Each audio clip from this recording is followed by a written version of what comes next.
কালকে ছিল মামার বউ ভাত। আর সেই বউ ভাত কিছু সমস্যা থাকার কারণে রাতের বেলায় না হয়ে দিনে করা হয়েছিল। আর আমরা চলে গেছিলাম মামার বাড়িতে বউ ভাতের জন্য রেডি হচ্ছিলাম তখন। এখন আমরা সকলেই রেডি হয়ে গেছিলাম। আর হ্যাঁ, বউ ভাতটা যেহেতু দিনের বেলা ছিল তাই খুব নর্মালভাবেই সেজেছিলাম। কেমন লাগছে আমায় জানিও কিন্তু সবাই।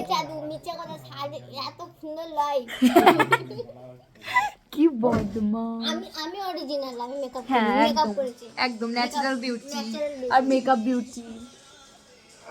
আর তারপরেই চলে গেছিলাম মামিমাকে দেখতে। এখানে তাদের বসার জায়গা করা হয়েছিল, জায়গাটাকে সুন্দরভাবে সাজানোও হয়েছিল। আর মামারা তখন ছবি তুলতে ব্যস্ত ছিল, সবাই মিলে একসাথে ছবি তুলছিল। পরে মামা আমাদেরকেও ডেকেছিল, আমরাও ছবি তুলে এসেছিলাম। আর তারপরেই আমরা চলে গেছিলাম খাবার খেতে।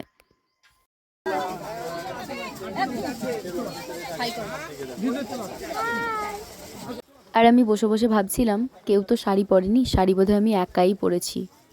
তারপরেই চলে এসেছিল পাতা আর বোতল।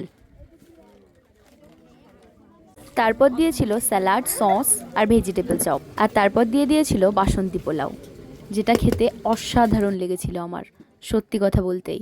তারপর দিয়েছিল চিলি সয়াবিন। চিলি সয়াবিনের সাথে পোলাওটা খেতে ভালোই লাগছিল। তারপরেই দিয়েছিল সাদা ভাত আর মুগ ডাল, আর ডালের পর শুক্তো মাখিয়ে খেতে খুব সুন্দর লাগছিল। আর তারপরেই পাতে পড়ে গেছিল চিকেন আর পটল চিংড়ি, যেটা দিয়ে ভাত মাখিয়ে খেতে ওয়াও লাগছিল পুরো। তারপর দিয়েছিল একটা ফ্রেশ রসগোল্লা, যেটা খেতে সুন্দর ছিল। আর তারপর মিষ্টি দই, তারপর পাঁপড়, আর তারপর চাটনি। চাটনি দিয়ে পাঁপড় খেতে কিন্তু আমার দারুণ লাগে।